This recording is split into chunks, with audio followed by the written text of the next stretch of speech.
Hey everyone, this is Sean from PDMA, and today we're going to talk about Jiu-Jitsu move names. Now, before we get into the kind of the whole idea of what I want to talk about, I do want to talk about how we name moves in Jiu-Jitsu.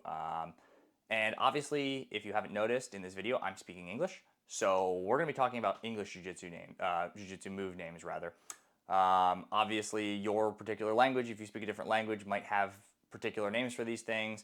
Obviously, the Japanese and the Portuguese have kind of established names. We're going to be talking about English naming conventions.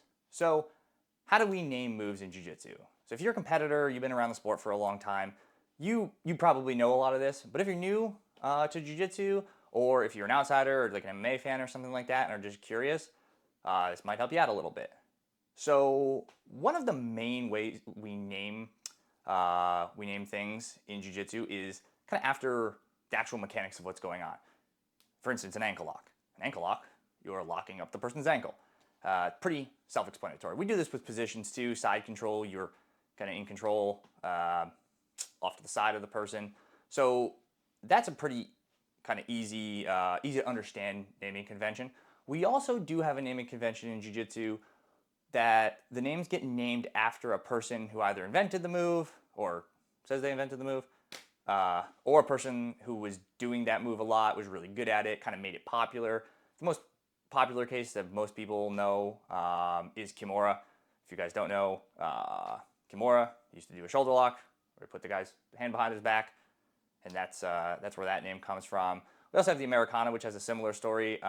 American wrestler named Bob Anderson used to do that particular shoulder lock a lot. So to honor him, they started calling that move the Americana. And I can't talk about Jiu-Jitsu move naming conventions without talking about my friends at 10th Planet. So you also have the 10th Planet system of naming things, the Eddie Bravo system of naming things. And to be fair to them, a lot of those moves, and some of them, are kind of also named after what the move does, maybe in a less direct way. One of my favorites is the stoner sweep, and they tell you to you're kind of chilling when you do the move. Anyway, so you can't talk about naming Jiu-Jitsu moves without bringing up 10th Planet. And again, to their credit, a lot of their naming conventions are named after kind of what it looks like. Definitely think of a couple that aren't. But that's not what this video is about. In this video, we're actually going to talk about the second naming convention that I mentioned, naming moves after people and naming moves kind of after stories. So why talk about this? Why are we talking about Jiu-Jitsu move names, and why is it becoming an issue in the sport of Jiu-Jitsu?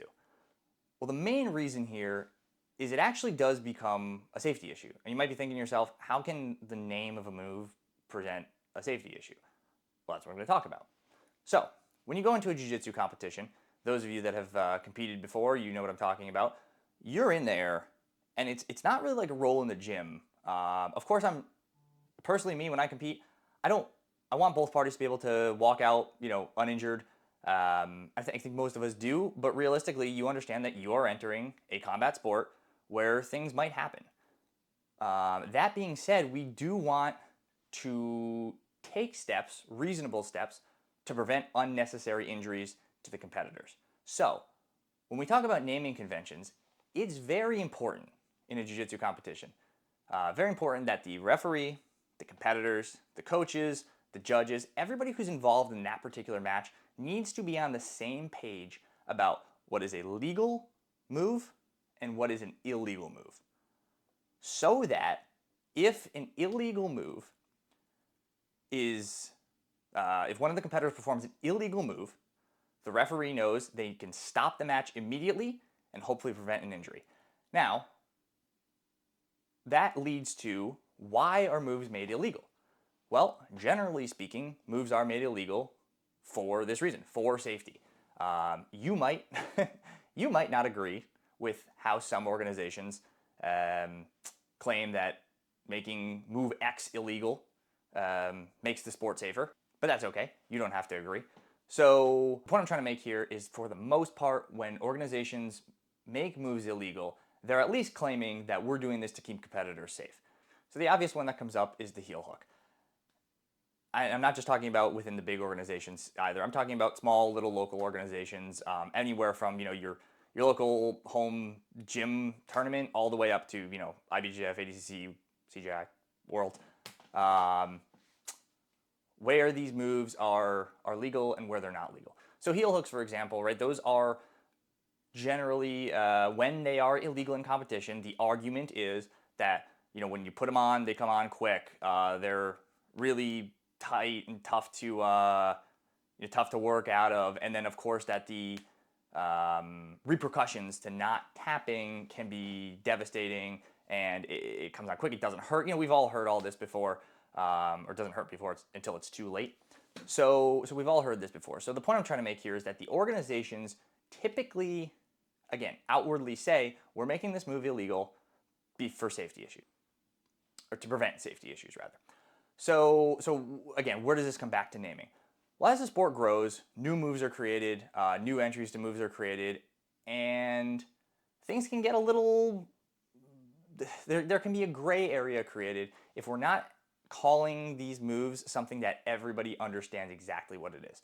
So for this video, I'm going to use the Aoki lock as an example. Before I get into it, I just want to say I have nothing against Aoki locks. I have nothing against Aoki. I have nothing against any particular organization that Aoki locks are legal, Aoki locks are illegal. This is not a commentary on that. We're not here to talk crap. I'm just talking about an issue that I see in the sport that I think is actually pretty easily preventable and will prevent unnecessary injuries from happening. Maybe not totally, but we can take steps to prevent unnecessary injuries from happening. So the Aoki lock, if you're not familiar, it is a twisting leg submission where your opponent's heel is sort of in your, kind of on your chest. Here, I'm not the world's leading expert on Aoki locks. I've hit a couple of them in my day, but I'm not. Those of you out there that are better at than me, if I'm saying this wrong, leave it in the comments. But generally speaking, this is a twisting leg submission. So, where does that become an issue? I know I keep asking this, but we're getting closer to the answer. So, the issue is some organizations are not updating their rulebooks quick enough to address all of these new naming conventions for all of these moves. So what I mean by that is there might be an organization out there that says no heel hooks. And that's fine. You know, no heel hooks at any level, no heel hooks in the gi, whatever, you know, white belts can't heel it, whatever it is. At some point in the rulebook it says no heel hooks. So I enter the competition and I know I can't heel hook. But an Aoki lock is not a heel hook. Now, of course, I'm talking about naming conventions. It's more than not a heel hook just by name, if that makes sense. You know, when people think heel hooks, they think a very specific move. And their Aoki lock is not that move. Completely reasonable. But if we think about the nature of why heel hooks are illegal in these organizations, like we talked about earlier, you realize that certain factors do kind of overlap. You know, you can put it on quick. It is extremely tight when you put it in correctly. The results of not tapping or the consequences of not tapping can be devastating, all of those things. So if you look at it one way and say, well, it's not a heel hook. Heel hooks are illegal. It's not a heel hook. Okay. But then you can look at it another way and you can say, okay, well, heel hooks are illegal because submissions that twist the knee that have a high rate of injury, you know, or whatever, are illegal. So this does fall into that category. I also want to say that this is not, I don't think this is really a competitor issue. I think for competitors, you know, you go into a match and you do your job and you read the rule book and say, okay, cool, this is what I can do, this is what I can't do. I think this is an organizational issue, and I think it's kind of a jiu-jitsu issue as a whole. So, actually, if you read the IBJJF rulebook, I actually wrote it down here, specifically how IBJJF has updated their rules. They've added the term locks twisting the knee, or locks that twist the knee. It says locks twisting the knee, but locks that twist the knee, same kind of thing. Okay, cool. So now, I think that's actually a good example of we've addressed this. We can still call our move an Aoki lock, but understand that this move twists the knee. And also, guys, I understand that there's kind of another way to finish an Aoki lock where it's more like an ankle lock. Cool. Again, Aoki lock experts, rip me up in the comments. That's fine. But to me, at its core, at least the way I was taught, the way I've always done it, is it is a lock twisting the knee. So, therefore, the IBJJF has taken steps to kind of address, okay, we're creating these names for moves that are not descriptive of what they do. Therefore, people are getting confused as to what they can and cannot do. So we need to take a step to address the root and the philosophy behind the rule instead of just throwing, okay, this move's legal, this move's illegal. Because realistically, if they wanted to list every move that was illegal and legal, I mean, the document would be pages and pages long. It'd be very confusing. So actually, I think what the IBJJF did here is actually a very smart step. And I'm just bringing this up here again, looking at my notes. Adding the term locks twisting the knee is a step that I think we should take in all organizations. I know also ADCC has done a good job with this too, so I'm not just praising IBJJF here. There's organizations that have done a good job. So I think the solution here is to start adding naming categories. Of course, this is not going to be a perfect solution. Somebody's going to create some submission somewhere that just doesn't fall under any of them. That's what's going to happen. The sport's evolving. People are creating new moves all the time, or they're revamping old moves and doing them differently. We see a lot of people making entries to moves that aren't, then the move gets named that, but actually in actuality, it's something else. That I think a Choi bar is a really good example of that. Choi bars are great entry, but at the end of the day, the finishing mechanics is that of an armbar. But taking a step, if you're an organization, and not that any organization is going to make arm bars illegal, but if you are saying, okay, this particular type of submission is illegal, so in your organization, arm bars are illegal. Well, someone's going to know, well, the finishing mechanics of a Choi bar are an arm bar, so I can't do a Choi bar.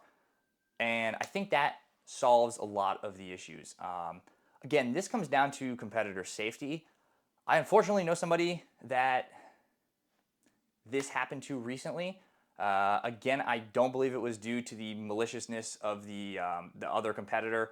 I think there was just a misunderstanding. And actually, the rule enforced by the referee was that the submission was legal. I'm sorry I'm being vague, but I didn't ask this person permission to talk about this, so I just want to be respectful of that. But I just wanted to make that point to say that it is happening.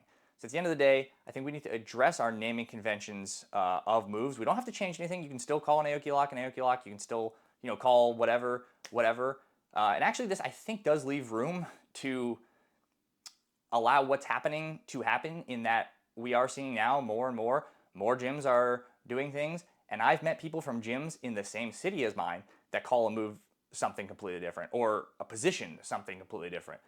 Actually, one of the reasons I made this video is because I was training with some friends the other day, no more than 20 minutes away from where I normally train, and the coach said, okay, everybody get into position X, and I was like, oh my God, I've never heard of that position. And then I saw how they were getting into it, and I said, oh wait, I do know that position, I just call it something different. So I think if we can, again, have these organizations create categories of submissions or positions that are illegal, we can go on, we can call all of our moves, we can keep naming them the same we've been naming, but we do take steps to reinforce that athlete safety and make sure everybody's as safe as possible at the end of the day. Because realistically, like I said at the beginning of the video, when I go into a competition, I want to walk out. I want my opponent to walk out. I want to shake hands. I want to have a good time. Most of us are not competing for worlds. I have friends that are, and they feel that same way. But then I have friends that are hobbyist blue belts dads who just like competing on the weekends, and they want to go home to their family. So taking this step, I think, can really help with that. I'm not the world's leading authority on jiu-jitsu. I'm not the world's leading authority on anything. So if you disagree with me, let me know in the comments. If you guys like this content, please subscribe. This YouTube channel is pretty new. Still not sure exactly what the whole nature of this YouTube channel is going to be. So if you have any ideas for videos you'd like to see, please leave those in the comments. If you like this content, you want more of it, I'm very active over on Instagram. It's @peopledoingmartialarts. If you'd like some PDMA merch, like the shirt that I'm wearing, or a bunch of stuff, there is a link in the description for the PDMA store. And if you don't want to do all that, you just want to hang out on YouTube and wait for the videos to come up, that's cool too. I appreciate you being here, and I will see you next time.